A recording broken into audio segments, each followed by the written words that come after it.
Hello and welcome back to another episode of my SBK 22 career mode, and today we are here for the third episode of the season for the Portuguese, well I say the Portuguese SBK round, there's actually two of them, the first of the Portuguese SBK rounds at Estoril. Now if you haven't seen the last episode, I do recommend you go check that one out because it was a pretty good one. We had some great battles at Assen and it was overall a very enjoyable weekend. So if you have seen that episode, of course you'll know that we got a pretty good result at the end there, so close to a podium with that fourth place, but just missing out unfortunately right at the end there. I think if we had another lap, potentially we could have tried to fight Top Rack and get that podium, but even still, what a last lap it was, because there was that weird thing out of Strubben where the AI slowed down, we managed to overtake them. It all came as a surprise really, because even the pace in that race was so much better than it had been in any of the other ones, because the AI had cleared off in all the other races before that. So then, we'll advance forward to the next round. I think it probably will be a few weeks. We'll see if we get any notifications. I think our engine upgrade is going to come in, and our frame upgrade as well. So let's see if we can get any more. Doesn't seem like it, so we'll reassign everybody to the research area. So I think it'll be a while before we get any more upgrades. We've got a new engine upgrade, new frame upgrade then for this round. We've also now got a notification on the contract, so a new personal manager trying to apply. It's actually cheaper overall and better, so we're kind of being a bit ripped off currently then by our current personal manager. But for now we'll leave that. We'll have a look maybe close to the end of the season if we are looking for a new ride. Now, Portugal, I don't know exactly what to expect going into here because it's just been so long since Estoril has been a track that's been in a career mode. Now, I know it's in MotoGP 22, but I think I've actually played it yet. So, well, I suppose it's not in career mode, so I haven't got around to Estoril and I haven't got to that point of the 9 season 2009 mode yet. So, I guess that's why I've not played it. So, I'm not sure how strong we're going to be here. Keep the AI the same level, and I guess we'll just see how we get on. So, here we are then for qualifying here at Estoril. And free practice, to be honest, has gone fairly well. I was actually second in the session that I did. However, combined I was like 19th. Now, I do believe that was some kind of simulated time issue because the AI was so much faster than they were actually on track in the session. And I was on track for most of the session doing some of the objectives. So it's definitely worth noting. I have to watch out for that in this qualifying session as well. But I'm feeling pretty confident at the track. I'm enjoying the track quite a lot as well. So I think Aragon really was just sort of the one-off where the AI are ridiculously overpowered. Now, I am struggling to sort of do the really quick lap time sort of consistently. I only really did a good Sector 1 like twice. Like there's a proper way to brake for Turn 1, like a really sort of technical, well not technical, but you just got to hit it just right. If you go a little bit too hot, you go really wide in the corner. But if you brake a bit too early, yeah, you make the apex quite nicely, but you lose like a second almost, so it's very difficult to actually just get that right, so I'll have to try and perfect this on my qualifying lap. But I think the track's going to probably give some good races, just the opportunities. I was battling a little bit with Rinaldi in the practice session as well, having a good couple of battles on a couple of parts of the track. A couple of straights where I've definitely got the advantage again, just like, you know, you'd expect, because the AI just go dead on the straights. But then some corners where Rinaldi definitely had it over me. I could fairly easily outbrake him, though it seemed at most places, so I think this could be a good round for me once again, just like Assen. Maybe we can finally get our first podium of the season. That would be really, really nice. So here we are then, about to start our qualifying lap. As well, I've got on the grass, it's a great way to start it. But I've just got to try and get this Turn 1 right. So here we go then, up towards the line. We've got 3 sort of personal best sectors, none of them session best. So we're going to see where this is going to put me. 37 something, 37.4. So 3 tenths off Jonathan Ray. But Roberto Tamburini is currently sat in second place ahead of us, so I'm not sure exactly what that's about, but that probably means the time's not fantastic. So I've actually come out again for another run, these guys going in the pits, and you can see I've dropped down to 17th place. I've lost a lot of positions very quickly, but the gaps seem to be quite small. But you can once again see that the AI performance is completely out of whack in this game. You can see Mercado's 3rd, I think Siren was 4th, so because Siren was in the top 3 before, so this is what I mean about the MIE Honda's being so fast, it's just absolutely ridiculous.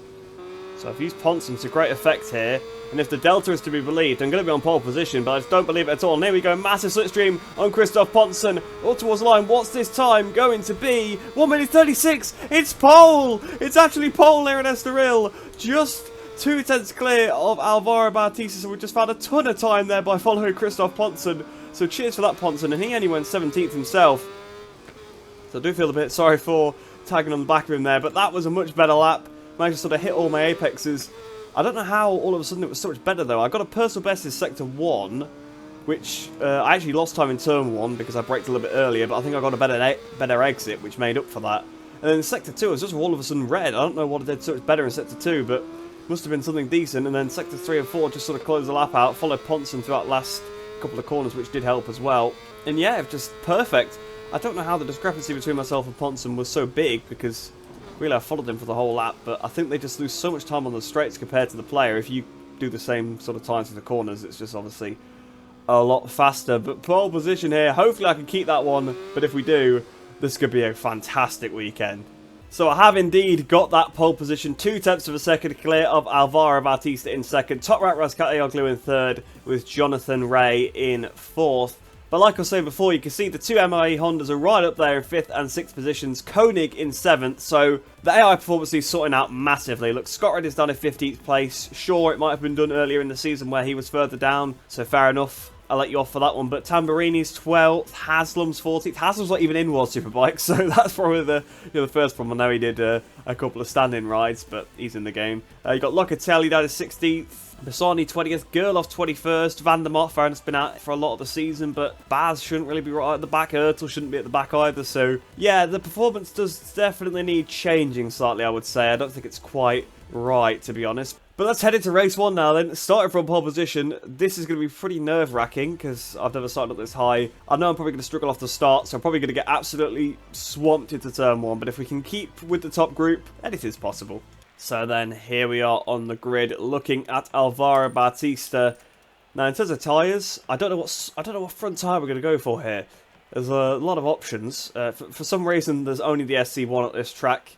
I imagine that is how it is in real life. There is also the development, but there's enough SC1s to use all of them in the race, and I've been on the SC1 all weekend, so I'm just going to stick with that. So I know what I'm going to get, so I don't get surprised. There's enough SC0s for all the races as well, and to be honest, I might go with them, because the bike is actually quite hard to ride when the rear is significantly softer than the front, so I might have to stick with the SC0 in all the races, even the Superpole race. But without any further ado, we'll get this race started. Not really got any targets. If we could try and get a podium, that'd be fantastic, but a top 5 would do me as well, because we only got a little bit lucky in that last race to almost be on the podium with that weird incident. So if we could get on the podium, be fantastic, but a top 5 would be just as good.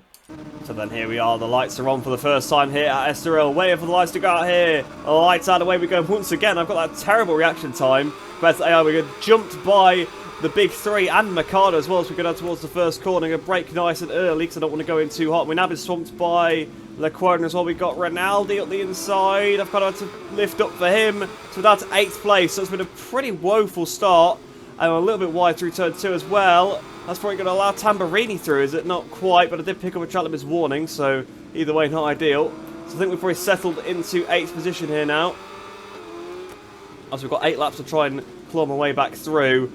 But it does seem like so far they're absolutely pulling away from me. They've sort of got the pace that I had on the Superpole tyre, on the race tyre as well, which I don't think I do have. So we'll have to see. I know we're going to close up a lot here, but I've got to try and keep up with them in the corners as well, so I can actually use that straight line speed advantage. I've just thought as well, actually, where's Alex Lowe's? I don't think I actually looked to qualify, but he's nowhere near the top group, so even in the top 10. And Vierge, who did the triple in the last race, is in 10th place. So the AI performance is really bizarre in this game. So at the end of this first lap then, we're over a second behind this front 7 already. So I need to try and push a little bit, use a bit of power on these straights, I think, to catch back up. And we have just took half a second back out of them on that straight, so that's always handy if there's a free half a second there. But I need to pick up my pace a little bit through the corners because they're definitely pulling away from me. Just need to get into my rhythm. It's taken me a few laps in every race so far, I think, to get up to speed, so probably the same here. Right, so this time I've stayed with them a bit more. Can we have an attack down towards the interior parabolica? Not close enough, but now I'm really back onto the back of them again, so it's kind of been to and fro-in, basically all over the place. It's been pretty much the constant gaps since lap 1. It got up to 1.1 again before the start-finish straight, and I brought it back down. But this lap, I seem to be staying a bit closer. Looks like the front 2 as well are pulling away now. Bautista and Toprak from the MIE Hondas behind. Oh, Lequona's been punted a bit wide. I think now that they're battling, it's allowing me to catch up. Johnny Ray's being forced a bit wide as well. I think he's just trying to find a way past Sire and he's desperate to do so. Here we go down the start-finish straight. We're closing up quite a lot to Ika Lequona here. I probably braked a bit too early there. I don't know what I was doing. I've done the new fastest lap of the race.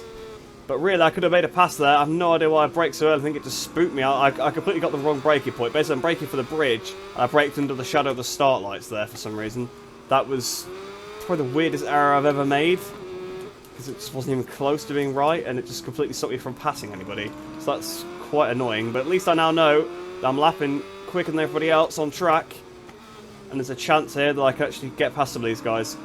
So Ray's now been shuffled to the back of the group. So Ray, having yet another bad race, a bit like race 2 in Assen, where obviously he got beat by me. Well, he got beat by a lot of people, but I managed to attack him on the first lap and he never got his way back through. He's been slowly pushed to the back of the pursuers, and we're all over the back of him now because only 4 tenths behind. This time, surely, I should be in a position to overtake it. It's been a much worse lap for me as well. But here we go, then flying past Jonathan Ray. We're going to get Lequona and Rinaldi as well before turn 1. So we're up to 5th place. That was probably the easiest set of overtakes I've ever made. Ran a little bit wide though. That's allowed Rinaldi back through. So back down to 6th place. I kind of want to battle Rinaldi, but I also don't want to lose too much time, because it'd be very easy to get detached from this groove. But looking at the inside of Rinaldi, just not quite. And that's probably going to allow Lequona back up the inside, is it as well? Yes, it is. You can see the AI are probably a bit quicker than me through the corners, but I'm doing well enough through the corners to then just take advantage on the straights. And we're looking at the inside of Lequona once again, back up to power mode 3. Fortunately, the fuel consumption on this bike seems very, very good. And here we go. Once again, we've got the run on Lequona. We're going to pass Lequona. Probably going to pass Rinaldi as well. Around the outside into the interior parabolica. Not quite. We'll just try to slot in behind him. We're going to watch out for Lequona. Lequona's back up the inside. He's a bit more power by 3 just to get that move done on Lequona. Try to squeeze him out a little bit. And we're now back up into 6th position once again.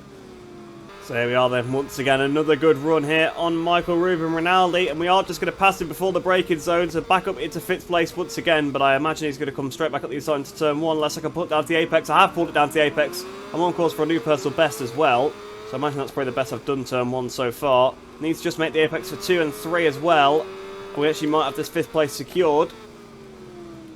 And I've completely not done that, so that's now allowed Rinaldi straight back through. If I could try and get back past him, I could try to tack Siren, but I need to be careful, and I'm trying to take these lines to try and sort of get the cut back on him. But Lequona doesn't come straight up the inside, because he very easily could do. And once again, here we go down the run towards the interior parabolica. Again, just look at this straight line speed advantage. It's just so bizarre what they are like in this game. They're so good through the corners, but then they just lift on the straights all the time. It makes it so the lap time's actually pretty balanced, but it's not the correct way to do it, really. You should make them so sort of around the whole lap, not on the straights. But if we can get Sire in here, then we've then got 2 laps to try and bridge this gap to the 2 in front, Toprak and Mikado, and then that's the podium. Oh, we lost the front there on that curb though. That's not what I want to be doing. Actually dropped to 7 tenths behind Sire in coming out that last corner. But look at this, you can overtake from 7 tenths back, just about. We break for turn 1. I might have got a bit too hot in with, well, we've now been punted by Siren, so that's definitely pushed me a bit wide. I'm going to try and get back on the power as quick as I can, but once again, new personal best for that first sector probably helps by being pushed along by Hafish there. But again, if we can make turn 3, which I think I am going to do this time, although Siren's still trying to bash his way up the inside, side by side with Siren. If he doesn't re-attack, well, he's going to attack through turn 4 because I've just lost the rear on the way in once again. We might be able to get him, well, we should be able to get him on the run to the interior parabolica because we're right behind him. And oh, we've got to try to miss water. We've sat him up. That was, whoa, okay, I didn't really want to do that kind of move on him. I completely messed it up. I didn't want to pass him at that point. I wanted to pass him later on the straight, but I sort of dived too far to the right to avoid him. I've got to try to miss one, and then we've just completely sat him up. So probably the dirtiest way you could overtake him there. I'm just going to keep trying to push on now, but he's hit me back, so he's not letting me get away with that one. So I don't have to give the place back now because he's took it. I was going to say I was going to keep pushing on to try and catch the guys in front, but we're not going to do that now as we're about to start the final lap. We're just going to have to focus on trying to beat Siren here. And just focus on losing the place to Lequona as well. But the 2 in front are battling. If they hold each other up too much, we might be able to attack them. But we're on the back of Siren here, so we should easily blast past him on the straight. So he shouldn't be a worry on this final lap. But I don't think I'm going to be close enough to catch the guys ahead. I'm just checking the fuel, 2.7 laps, so we should be fine. Might use power my 3 for this whole last lap. Here we go, flying past Siren. Can we catch up to Mikado? Can we overtake him? Can we get our first podium in World Superbikes? So unfortunately, we've not quite closed up to them enough. And a few more laps, I think I probably could have done it. But even still, I think we're going to do a new fastest lap of the race on this last lap because I really did push to try and catch Mikado. But 4th place once again. I'll absolutely take it. So I did indeed set the fastest lap on that last lap of 36.6. which was 3/10 quicker than the race winner, Alvaro Bautista. But unfortunately, I just lost too much time in those opening laps. I just couldn't make it up, so it's a bit of a shame. But when I had clean air, you see I definitely did have the pace. But that, of course, was the only lap where I used Power Mode 3 the whole way around. Now, I've got to say, it is really refreshing to be nice and competitive on this game, but we do need to try and get that podium if we can, because starting from pole position, we really should have capitalised there, but it was such a terrible start. But hopefully, we'll make a better one in the Super Pole race. So we'll head into that one now, and hopefully, we can improve our position very slightly. So then, here we are on the grid for the Super Pole race. Now, of course, this one is super crucial because it does affect our starting position for the final race. And considering how much of a struggle we made from pole position, we don't really want to be starting any lower than that. So we do need to try and win the race. But, of course, we've not even got a podium yet. So I'm not going to get too ahead of myself and say, oh, we're going to be fighting for the win here. If I can even get a podium, I'll absolutely take that. I'll be super, super happy with that one. Now, in terms of tyres, of course, we can only use the SC1 front. But in terms of rears, I'm tempted to go with the SC0 again, because I went for the X in Assen, and I regretted it, actually. I thought it wasn't so good. I don't know whether the SCQ will last, so I don't think I'm going to bother with that. I think I'm just going to go with the SC0 again, because it's a nice, balanced tyre, so I know how it's going to behave. Yes, some of the AI might be using the softer tyre, and I might lose time off the start, but I'm going to lose time off the start anyway, I believe, so I'm just going to stick with what I know. And then maybe in the last few laps I might be a bit better, but of course it probably is going to be about a 4-lap race. So we'll get this one started, then we do need to try and get a better start because we can't be dropping down to 8th place because we just don't have the time to recover. So then here we are with the lights on, waiting for the lights to go out here for the Super Pole race. Lights out and away we go, and Bautista has got us once again, same with Toprak, but this time it does seem like it was a slightly better start than in race 1. If we go down towards the first corner, we've got Mercado at the inside, we've got Siren at the inside as well. Can we try and get out this turn 1? Well, we're still in 5th place. We go around the outside of Siren, that's risky through turn 2. We've cut across him, though, we've done it. We've actually gone around the outside of Siren, so we've back up into 4th position. Look at the inside of Mercado, not quite on this occasion. But I'll tell you what, it's been a decent start. Siren barges his way back through, so back down to 5th place. But even still, it's not 8th, so it is better. Ray now bashes us out the way, so the AI not messing about in the Super Pole race, and now all of a sudden it is worse than the last race. We're down to 9th place. We've got the straight line speed advantage here. We go past Xavi Vieja. We're going to get Ronaldo. We're going to try and get Ray and Lequona as well around the outside. You try and go defensive as possible, stop the rear overtaking us. Lequona once again bashing us out the way, but you know what? I'm not taking this. Ika Lequona bashing us out the way. Look, we've lost contact to the front group already as we go down towards the next turn. I don't even know how to pronounce that. Turn 7, I'm just going to say. And it's been a better start because we're in 6th place, but honestly, my actual start was very good. We just got, well, we kind of got hit out the way there. It's a little bit dirty for some of these riders. I'd like to see some warnings at least. Maybe not long lap penalties for that, but I would like to see some warnings for the other riders. It's pretty dirty. We're all over the back of Lequona. I suppose I did hit Siren in the last race. I suppose I can't moan too much, but I'm all over the back. I seem to have got the tyres heated up, probably got a little bit annoyed by all that, and it's kind of spurred me on. We should get Lequona very easily out of here. Does seem like I've definitely got softer tyres on than me because they do get a little bit better exits. But there we go, flying past Lequona. So back up into 5th place. We've now got 3 laps to try and make some more forward movement. So I'm actually having to watch my fuel load a little bit more in this race because we have a little bit less fuel than we did in the previous one, plus 1.1. But I think for now that's going to be good enough. Fastest lap of the race for me. And we're looking for a pass on Siren down towards the first corner. But on this occasion, you know, we weren't close enough. There's no point going for anything too risky. Also, because Lequona was pretty close behind me up until this point, so I'm still just trying to put a bit of a gap into me and Lequona. But we're on the penultimate lap already, so I guess I can't afford to mess around. I do need to start trying to make some passes here, but it is quite difficult to actually make the pass stick, because the AI are super aggressive, as we've seen on that opening lap. So here we are then, closing up on Siren, down towards the interior, Parabolica, trying to go around the outside of him. Just never going to work, that one, is it? Don't lose too much time. Picked up a child limits warning. I suppose that's fair enough, I did go on the green, but I definitely lost time from it. Definitely wasn't an advantage, let's put it that way. If I could try and get Siren on the start-finish, maybe I could try to attack Mercado into the Parabolica, the interior Parabolica on this last lap. We'll have to see. It seems like Bautista's the one that's struggling a little bit more in this race than Toprak. It seems like Mercado's really hassling Bautista. The MIE Hondas are ridiculous in this game, but it looks like Mercado's made a huge mistake through that last corner. He's lost a lot of ground there. Is he within range for me to pass him? I think Siren definitely is, but is Mercado as well? We'll have to find out. So here we are then in the slipstream off Happy Siren. Up towards low, we're going to pass Siren. Are we going to pass Mercado as well? Down towards the first corner. We're going to go for it anyway. Fast lap of the race once again. I'm speaking so fast because so much is happening, and we're up onto the podium. Mercado hits us. But for now, we are into the podium positions. Batista in second place, still hassling Toprak. So Batista's still all over the back of Toprak. We could be within range here if I don't make a mistake. Toprak's wide. Toprak's made a mistake though. That could affect Batista's run quite a bit. And here we go. We've got 0.6 of a lap of fuel. We've got to watch out for the fuel. But here we go through turn 5. Down towards the interior Parabolica. Are we close enough to make a pass? Here we go round the outside once again. Round the outside of Toprak. We've had contact with Toprak. That's my own fault. We've gone completely off the circuit. Are we going to rejoin ahead of Mercado just about? Side by side with Landro Mercado. A little bit of contact once again with Mercado as we come back on the circuit. This has been a scrappy section there. But I saw my opportunity to win the race. I had to go for it because there's nowhere else I was going to be able to pass them. And unfortunately, it might have compromised my third position. Batista is all over the back of Toprak now once again into turn 9. Having to go a little bit defensive because Mercado had hit me. Trying to park it in the middle of the chicane once again. This is so nerve-wracking because the AI, they just do not care. They'll just hit me out the way if I'm in their way. Don't lose the front of that curve. That was so close. It's so easy to lose the front on these curves through the final turn. Batista is all over the back of Toprak. I think he might actually pass him cut out this last corner. But up towards the line, it's going to be myself on the podium for the first time in World Superbikes. We've done it and Batista just won on the line there.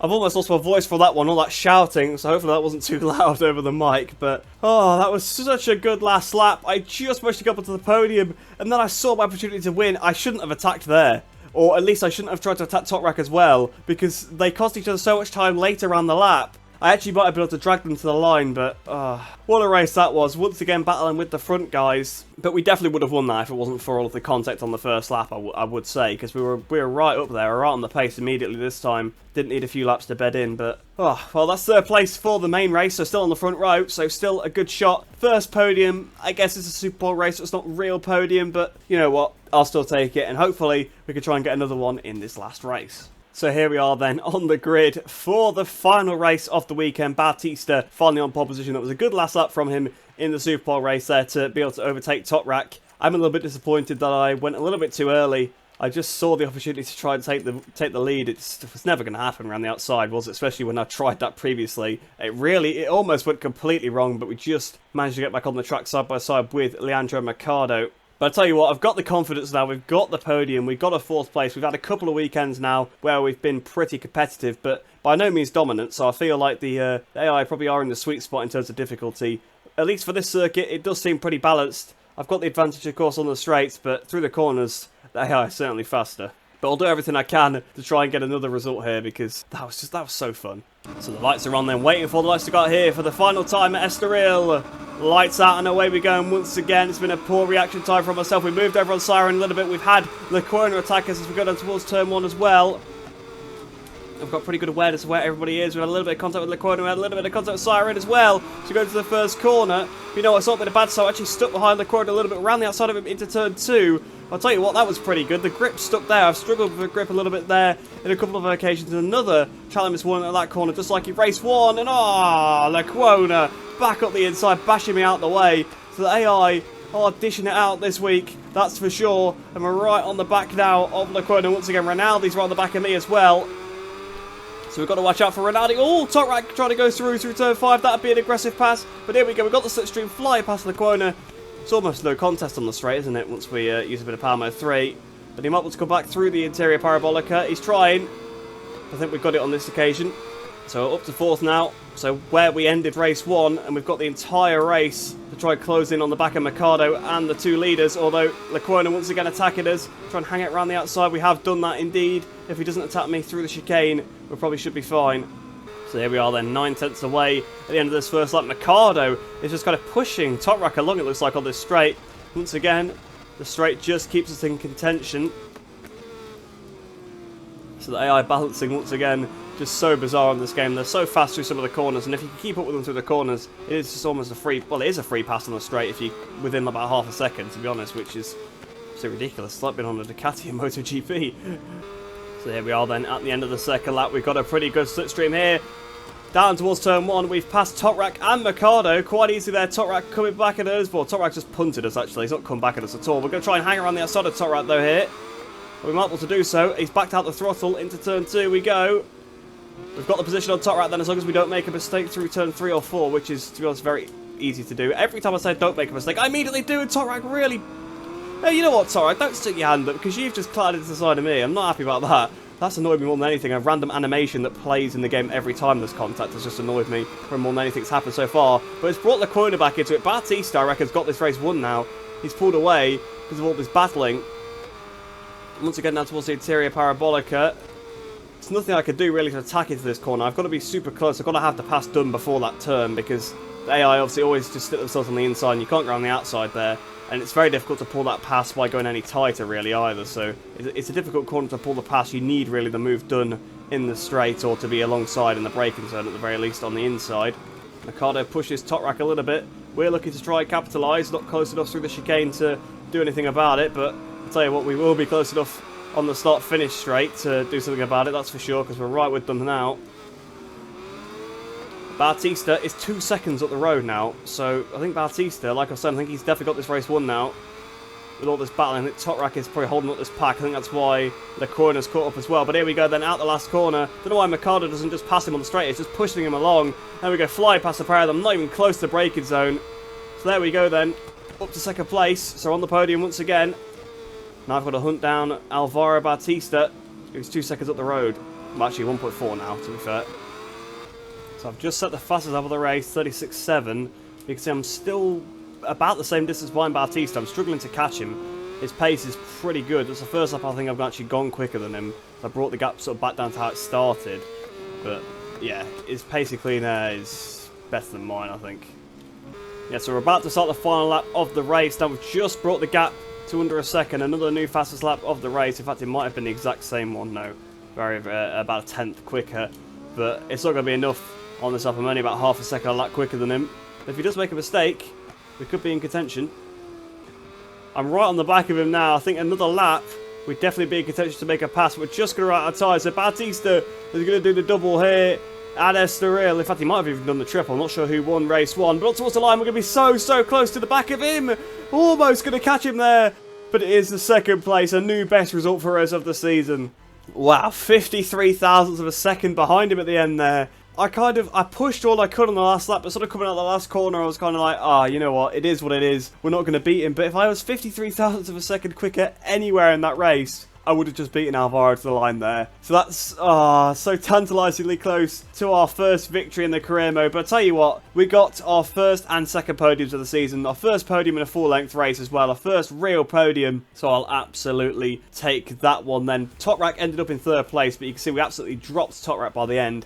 Batista wasn't messing around there, 36.9, the only other rider in the 36s, other than actually Vierge as well. Probably some guys further down at the bottom with some stimulated times as well. But I'll tell you what, Alex Lowe's was 22nd in that race. That's absolutely unbelievable. So the AI performance really does need an update. I doubt we'll get one. I'd be surprised if we even get another patch for this game at all. But yeah, I think the AI performance definitely needs reworking. So the overall round results then, actually Batista did do the triple. So he must have won race one as well, because 62 points there, 45 for Toprak in second, myself with 40 in third place. So we were the third highest scoring rider from that round. Jonathan Ray down in 8th place. That's 2 tough weekends in a row for Jonathan Ray. I think this could be him out of this championship now, because Batista and Toprak once again had very good weekends. If we actually look at the championship standings, then Toprak continues to lead the championship, 7 points clear of Alvaro Batista in second, Vierge in third, Rinaldi fourth, Ray in 5th place, Lecuona in 6th, with myself in 7th position. So we are now ahead of the two MIE Hondas. Again, they're looking way too fast. They were absolutely rapid this weekend. They were a bit more off the pace in Assen, a bit more realistically so, but in Aragon they were really fast as well. So